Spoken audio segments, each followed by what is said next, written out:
February 1856, Islington, London. Coal smoke hangs low over Linton Street, clinging to rows of narrow brick houses where almost every window is dark. From the outside, nothing appears unusual. No shattered glass, no shouting, no crowd gathered in panic.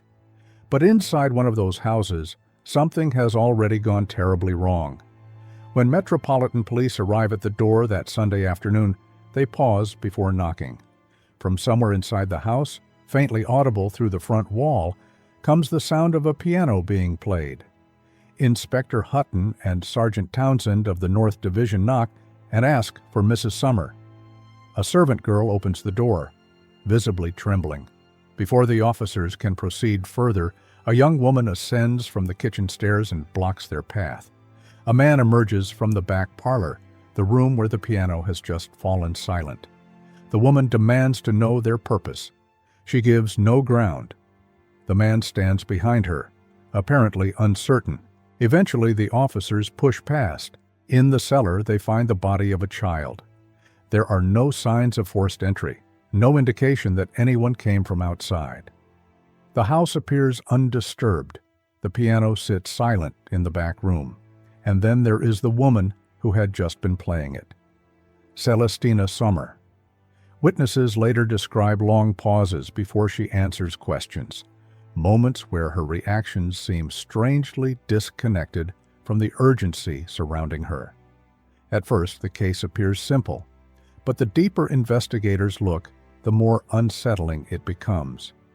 Because Victorian London would spend years arguing not only about what happened inside that house, but whether the woman at the center of it fully understood what she had done. To understand the case, you have to understand Victorian London. In 1850s Islington, reputation mattered almost as much as survival. A woman's private life could quickly become public judgment, especially in cases involving motherhood, morality, or scandal. Newspapers thrived on stories like this. Domestic crimes involving women were not simply reported, they were dissected and moralized for public entertainment. And at the same time, Britain's understanding of mental illness remained deeply limited.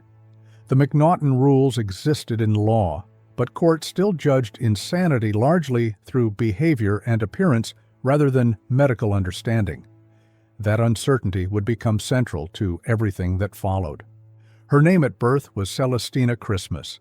Born on the 1st of July, 1827, the fourth of 8 children from a respectable family of silversmiths in North London's borough of Islington. Unlike many women of her social class, she received an education. She trained in music, worked as a piano teacher, and performed regularly at the famed St. Martin's Hall near Covent Garden. As a member of the John Hullis School of Music, one of the most respected musical institutions in Victorian England. But in 1845, at 18 years old, she gave birth to an illegitimate daughter. She named the girl Celestina, after herself. In Victorian England, that single fact could permanently damage a woman's reputation, and giving her own name to the child she could not publicly claim speaks to something complicated and unresolved in how Celestina saw the girl, not erased, but hidden, a version of herself kept out of sight. Unable to raise the child herself, Celestina placed the girl into the care of a woman named Julia Harrington in Hackney, who took in illegitimate children in exchange for weekly payments. Years passed. Celestina Christmas grew up in Hackney. It was the only family she had ever known. Then, in 1854, Celestina married Carl Sommer, a Prussian-born silversmith possibly connected to her own father's trade. The pair were married by license at St. Mary's, Islington Parish Church. They settled at Linton Street and appeared to build a modest, respectable life. 2 years later, in February 1856, Celestina suddenly went to Hackney to reclaim her daughter. She told Julia Harrington that her husband had refused to continue making payments as the child was not his. She said she intended to take the girl elsewhere, Julia Harrington argued. She implored Celestina to leave the child, to leave her with the only family the girl had ever known. Celestina would not be moved. she dragged the crying child away. Days later, the girl was dead. The key witness in the case was Rachel Munt, the Sommer household maid. On the evening before the body was discovered, Rachel later testified that her mistress told her to go to bed and then left the house. Rachel did not go to bed. She sat up in the kitchen, making an apron. Then Celestina returned. According to Rachel, sounds from downstairs followed soon afterward. She later testified that she overheard a conversation between mother and daughter. The child appeared frightened about entering the cellar, telling her mother she did not like the room because it felt strange to her. Then Rachel claimed she heard the girl cry out in fear. Moments later came screaming. Then silence. Rachel did not intervene. Later, she explained that she was terrified and unsure what to do. But the strangest part of her testimony came afterward. According to Rachel, footsteps approached her bedroom door sometime later. Celestina quietly called out, asking whether she was asleep. Receiving no answer, she entered the room carrying a light, held it close to the girl's face, and touched her to make certain she had not awakened. The next morning, Rachel Munt went downstairs and made a horrifying discovery in the cellar. Celestina Christmas was dead. Her throat had been cut. When police searched the house, they discovered a dark dress hidden beneath a bed. Bloodstains still partially visible on the fabric, despite attempts to wash them out. The post-mortem examination conducted by Dr. George Coward confirmed the fatal wound to the neck. He testified that the injuries could not have been self-inflicted. Attention immediately turned toward Celestina. Another witness connected to a residence on Murray Street added further suspicion. He later testified that Celestina had brought the child to his address, claiming she had secured a work placement for her with a greengrocer. Doubting the explanation, he discreetly followed her after she left. Instead of continuing elsewhere, he watched her return directly to Linton Street. At 4:30 in the afternoon, on the 17th of February, both Celestina and Charles Sommer were arrested on suspicion of murder. Carl Sommer had been out of the house on the evening of the killing. He had, in fact, never once met his wife's illegitimate daughter. He was cleared shortly after. Outside the hearings, public reaction intensified rapidly.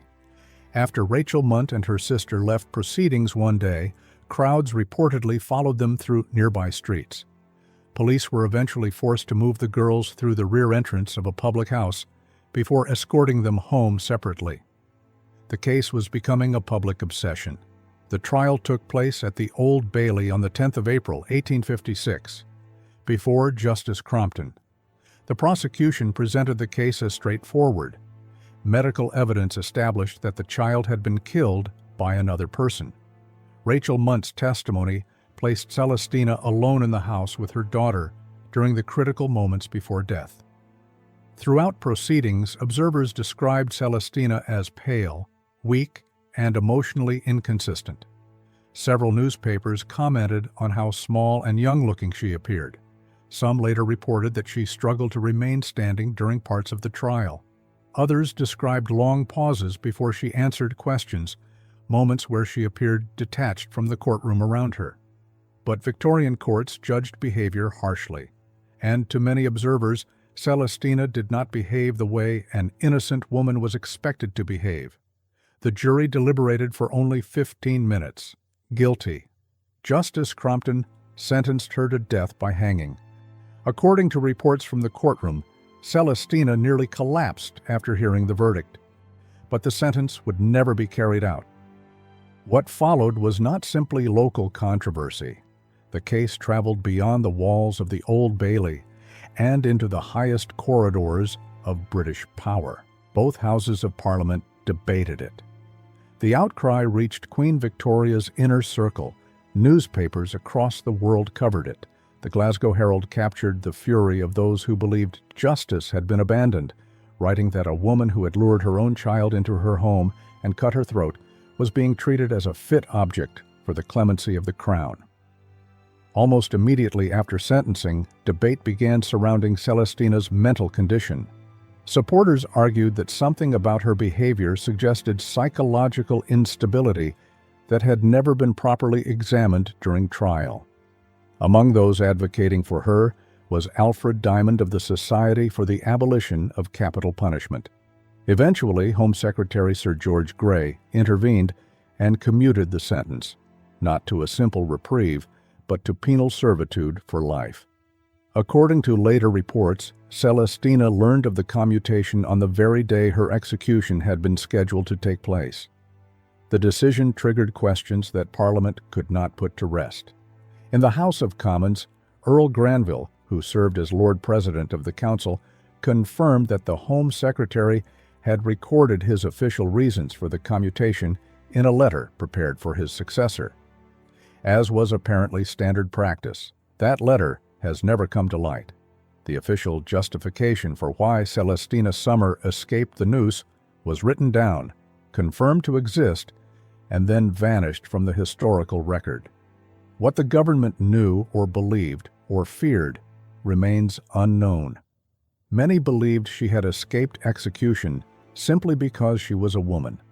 Others believed the courts had failed to understand her mental condition from the beginning.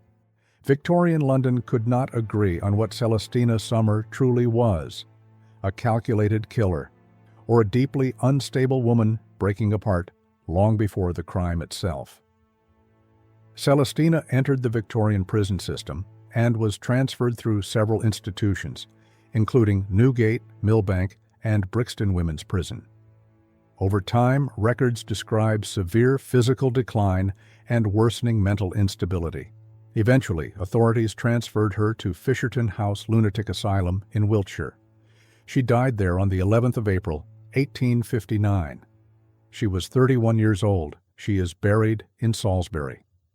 The child at the center of the case, Celestina Christmas, 10 years old, who had grown up in Hackney thinking that was home, survives mostly as a name buried inside legal records.